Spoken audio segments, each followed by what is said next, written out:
Welcome back to Property Deconstructed. I'm Pat Panetta from Tell Your Story Media. We have Mark Errichiello here from Master Advocates Real Estate Services and Buyer's Agent. And what we do here during these sessions is invite experts into our studio to discuss the world of property, Mark. Yes, correct, Pat. Great to see you again, and Thanks for having us. So the important thing is experts and other industry associates that I've been fortunate to meet and collaborate with, having them on here, sharing a bit of collective wisdom for the listeners, as well as other industry professionals. We've had lots of great guests over the series, and back in the studio, Leah Calnan. We're talking property management and investor-focused discussion. Leah is the founder and director of the Metro Property Management Organisation, also property management training and consulting, and the past president of the REIV during the COVID-19 pandemic, which we covered in the last episode. But property management, you mentioned that it's not as simple as it used to be. There's a lot of moving parts. So tell us a bit about that. I guess legislation, service, you and your team being a property manager, how is it different than it was, and what sort of advice can we give our listeners? So it's really different now, Pat. You know, if I think back all those years ago when I started, it was very much around,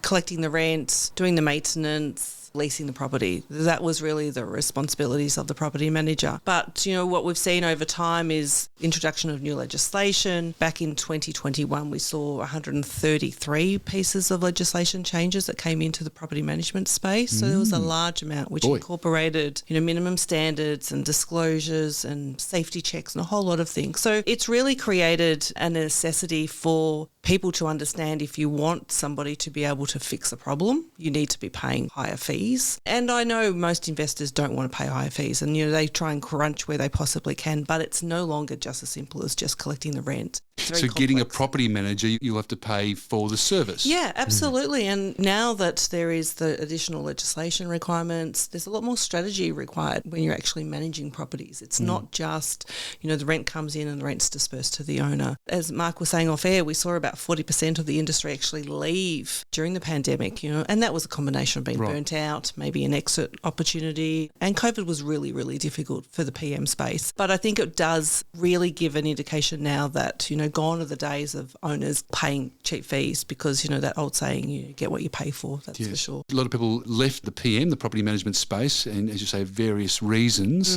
How do you find with your staff? Is there anybody out there wanting to get involved in this area? There's burnout, certainly a lot of ads continually happening, on the Seek and through the recruitment agencies. I think you've got to make sure that you're educating your team, making sure they understand. But there's also a level of angst. We talk about crisis, whether rental crisis or affordability crisis. It adds pressure to the property manager every day. The poor property manager at times is mentally beaten up by a renter who doesn't want to pay an increased rent, but then on the flip side is mentally beaten up by the owner who can't afford to replace the ducted heating, which may or may not have been an issue just because of the new safety checks. And we want to make sure that properties are safe, absolutely. I'm not alluding to not having safe properties, but property managers do continually have this need to balance their own emotions, but also to be able to respond to difficult situations. And everything that's going on in society at the moment is quite stressful. And you want to look after both sides of the equation, the person renting the place and also the investor. You have a duty to both, but your investor as well. I think it was a great point. There was a lot of burnout and a lot of property managers leaving the industry. So I guess experience is what you're paying for now. Absolutely. And that's what counts, because I guess someone that's willing to dive to the bottom on fees based on a lack of experience to capture business, they may actually cost you more in the long run. Not just dollar value on negotiating rents and management, but it would be a large liability risk if they're not abiding by legislation, things like VCAT as well. People don't even have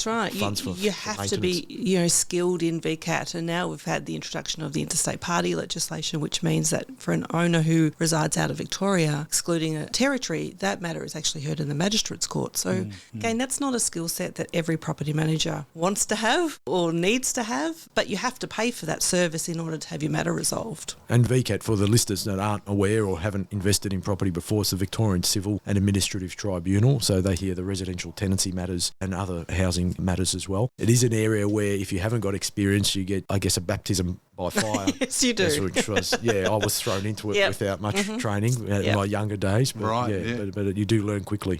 Yeah, I've never been to VCAP. A lot of people have, haven't they? They have. The experience there. You've been to a few in your day, I'm yes. sure. Yes. Yes, just a few.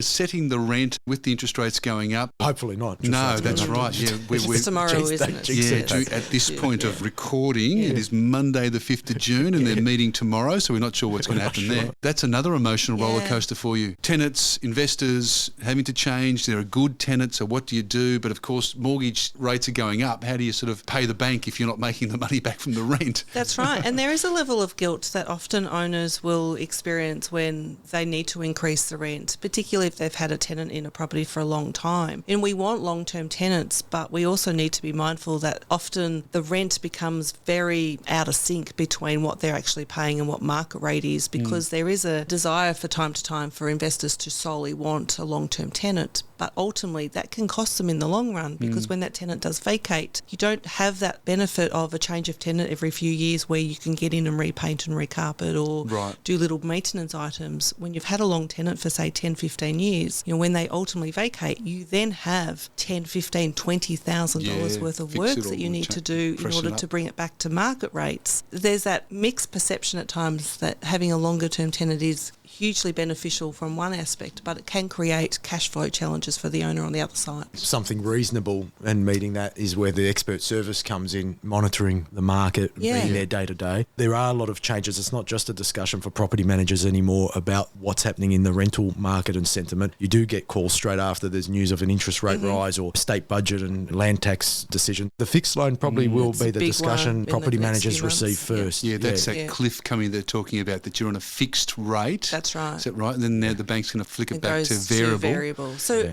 looking at, when is the next rent increase due and what is it? Is it at market? Can we increase it further in order to try and support the owner who is financially potentially struggling? Yeah. The data around that is about 50% of the mortgages, and then there's about 1/3 of properties under a residential mortgage. Right. About 50% of them between February to October are coming off fixed term anniversaries on their loans. Got it. So they look at variable might be 5 or 6% on some of the investments. If they can hold, great. And if they can balance it with rental increases, great. Then they get the news of a possible land tax increase. Where's the incentive? Oh boy, how do you carry that? If they can hold, you need a big bunch of cash behind you to sort of dip into. Well, until that happens, because there might be a collective uproar, and if there's more devastation in the supply, they might need to rethink those decisions with the land. I think there's a lot of inquiries going on now. Until it happens, let's cool our jets. It may be something that we wait to respond to. Yeah, that's right. Don't sell now just in case. We know that the government can change their mind, and they do. Oh, that's good to know. Yeah, like everything, they promise infrastructure updates and then that gets paused. Everything can change. And there's recent discussions with regards to the school levies and those sort of things as well. So there might be some changes, so we don't know. There's a few unknowns as we record today. Yeah, that's right. Some of our investors that have been investing in property for many years, even before I was born, and there was apparently a time when if you took kids to a private school, you were actually... It was a tax deduction. I know, I've heard that too. Because you were helping create space for public housing positions for kids, a new population coming in, new migrants. They need spaces at schools as well. Different policies, different governments, things get fixed eventually. Let's just not act in the short term.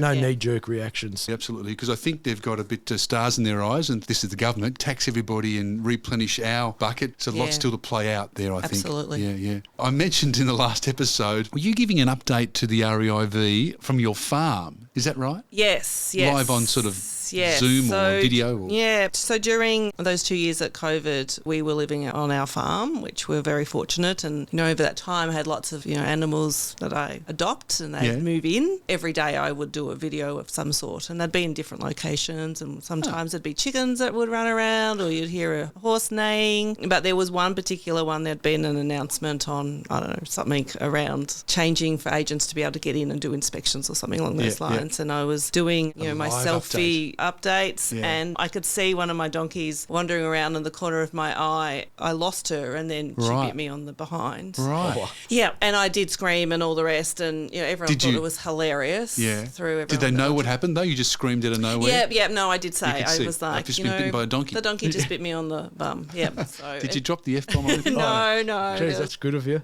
Yeah.